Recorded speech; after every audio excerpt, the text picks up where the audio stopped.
اجتماعی ذکر سے اللہ کی قدرت، اس کی عظمت، اس کی بڑائی کے تذکرے مراد ہیں. یہ میں یہ بات سمجھانے کے لیے کہہ رہا ہوں کہ اس وقت امت میں اللہ کا ذکر تو کرتے ہیں، اللہ کے تذکرے نہیں کرتے. اللہ کا ذکر تو کرتے ہیں، اللہ کے تذکرے نہیں کرتے. حضرت فرماتے تھے جن کے تذکرے ہوں گے ان کا یقین ہوگا چاہے ذکر بھی کرتے ہوں. جن کے تذکرے کریں گے ان کا یقین ہوگا دلوں میں چاہے ذکر بھی کرتے ہوں. سنو میں کیا عرض کر رہا. ہم ذکر کرتے ہیں، اللہ کے تذکرے نہیں کرتے.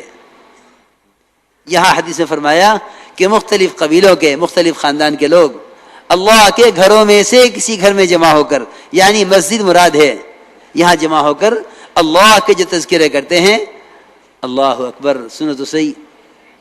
حدیث میں آتا ہے کہ فرشتے اپنے پروں سے آسمان تک ان کو گھیر لیتے ہیں اور اللہ رب العزت ان سے بہتر مجلس میں ان کا ذکر فرماتے ہیں. ان سے بہتر مجلس میں ان کا ذکر فرماتے ہیں.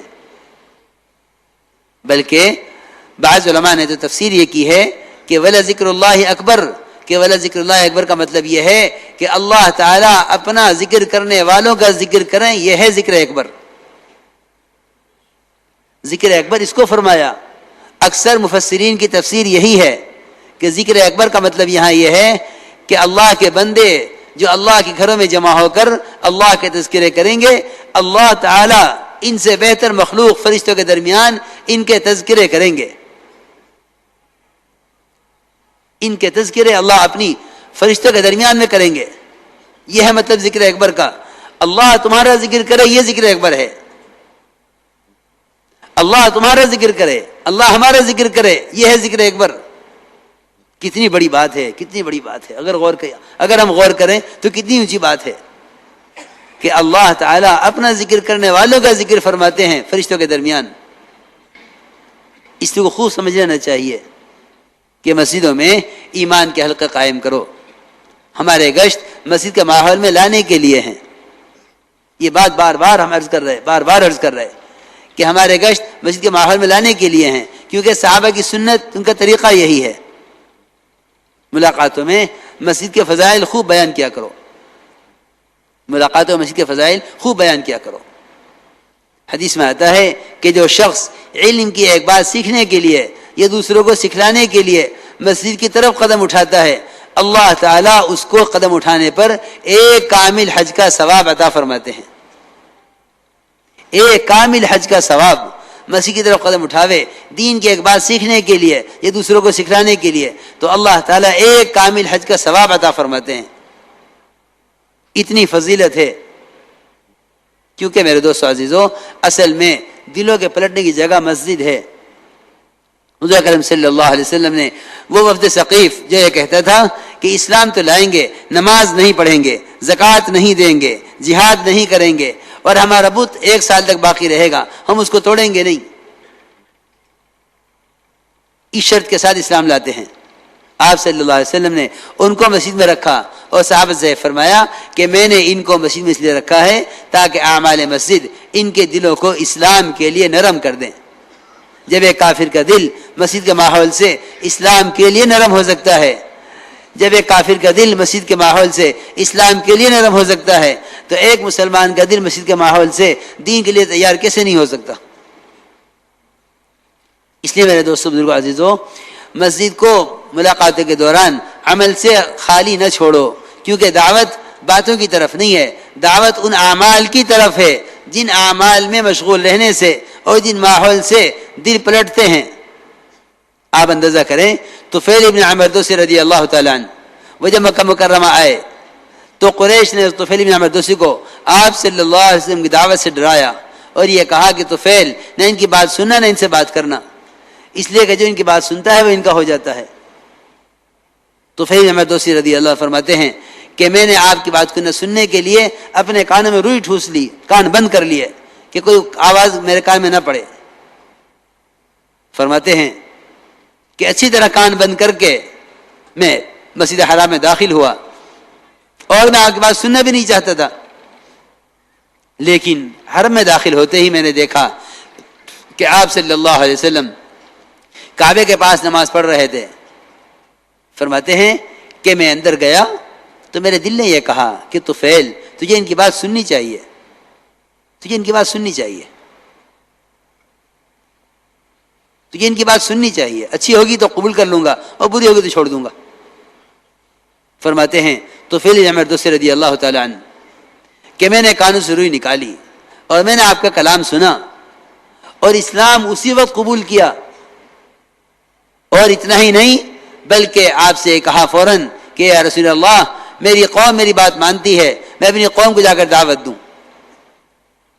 اللہ کی شان، جو کانوں میں روئی ٹھوسے ہوئے تھے مسجد سے باہر، انہوں نے مسجد میں آ کر بات سنی اور بات سن کر یہ عرض کیا کہ اپنی قوم کو جا کر دعوت دوں۔ چند سال میں 80 خاندان، قبیلہ دوست کے 80 خاندان ان کے ذریعے اسلام میں داخل ہوئے، جن کو لے کر یہ خیبر کے موقع پر پہنچے حضور اکرم صلی اللہ علیہ وسلم کی خدمت میں۔ جو خود بات سننا نہیں چاہتا تھا وہ 80 خاندانوں کے اسلام میں داخل ہونے کا ذریعہ بنا ہے۔ میرے دوستو عزیزوں، میں تو بار بار یہ عرض کر رہا، اپنے کام کو سنت کی طرف لاؤ، اپنے کام کو سنت کی طرف لاؤ، کیونکہ سب سے بڑی سنت سنت دعوت ہے، سب سے بڑی سنت سنت دعوت ہے۔ آپ صلی اللہ علیہ وسلم، کیونکہ ہمارے کام کا مقصد ہے احیاء سنت، میرے کام کا مقصد سنتوں کا احیاء ہے۔ سب سے اہم اور سب سے بڑی سنت وہ سنت دعوت ہے کہ یہ غور کریں کہ سنت دعوت میں آپ صلی اللہ علیہ وسلم کا طریقہ کیا ہے، کہ آپ صلی اللہ علیہ وسلم کا طریقہ اور آپ کے صحابہ کا طریقہ یہ تھا کہ وہ دعوت دے کر مسجد کے ماحول میں لاتے، صحابہ کو دعوت دیتے، صحابہ کو دعوت دیتے۔ اس زمانے میں تو تصور ہی کیا جاتا ہے کہ دعوت محض غیر مسلموں کے لیے ہے، حالانکہ اللہ تعالیٰ نے ایمان والوں کو ایمان لانے کا حکم فرمایا ہے۔ یا ایھا الذین آمنوا آمنوا، ایمان والوں تم ایمان لاؤ۔ اللہ نے ایمان والوں کو ایمان لانے کا حکم فرمایا ہے۔ اس لیے میرے دوستو بزرگوں عزیزوں، ایمان والوں کو ایمان لانے کا حکم کا مطلب یہ ہے کہ ایمان والوں مسلمان بن کر رہو، مسلمانوں ایمان والوں مسلمان بن کر رہو۔ یا ایھا الذین آمنوا آمنوا، ایمان والوں تم ایمان لاؤ۔ اس لیے میرے بزرگوں دوستو عزیزوں، میں بار بار جو میں عرض کر رہا کہ ہمارا اصل میں ملاقاتیں مسجد کے ماحول میں لانے کے لیے ہیں۔ جو آنے سے عذر کرے اس سے وہاں بات کر کے مسجد کے لیے فارغ وقت لے لینا چاہیے، لیکن اصل بات کرنے کی جگہ مسجد ہے اصل، کیونکہ حدیث قدسی ہے، من اتانی ماشین، جو میری طرف چل کر آتا ہے، اللہ فرما رہے ہیں خود کہ میں اس سے دوڑ کر آتا ہوں۔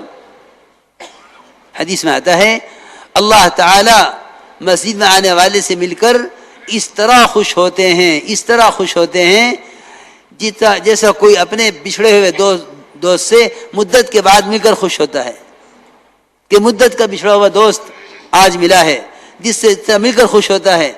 حدیث میں ہے یہ تبشبش، اللہ تعالیٰ کو بشاشت ہوتی ہے مسجد میں آنے والے سے۔ اس لیے ہمارے اصل کام یہ ہے کہ ملاقاتیں کر کے لوگوں کو مسجد کی طرف اٹھا کر لاؤ، کیونکہ جو ہی تم نے اسے مسجد کی طرف چلایا اللہ کی رحمت اس کی طرف دوڑ گئی، یقینی بات ہے، کیونکہ حدیث قدسی ہے، من اتانی ماشین، جو میری طرف چل کر آتا ہے میں اس کی طرف دوڑ کر آتا ہوں۔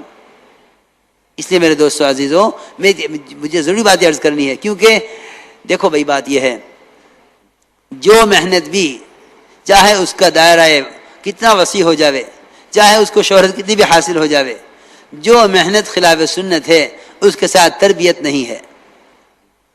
اپنے کام کو سنت کی طرف لاؤ۔ سب سے بڑی سنت میں نے عرض کیا کہ سب سے بڑی سنت وہ دعوت میں انفرادی دعوت ہے۔ انفرادی دعوت، اصل میں کام بڑھ گیا ہے، اب لوگ سمجھتے ہیں کہ بیان اس تقریر یہی دعوت ہے، نہیں، اصل دعوت انفرادی دعوت ہے، ایک فرد کے پاس چل کر جانا، کیونکہ داعی طالب ہے، امت مطلوب ہے، داعی مطلوب نہیں ہوتا، داعی طالب ہوتا ہے، امت مطلوب ہے۔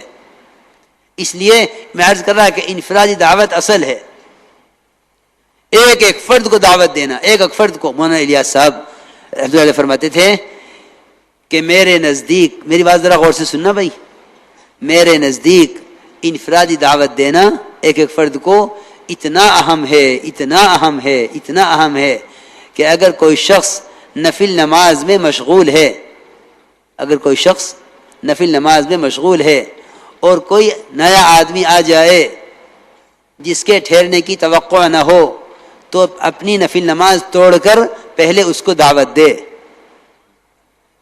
نفل نماز توڑ دے، پہلے اس کو دعوت دے۔ حضرت کے ملفوظات میں چھپا ہوا ہے، غالباً وہ ملفوظات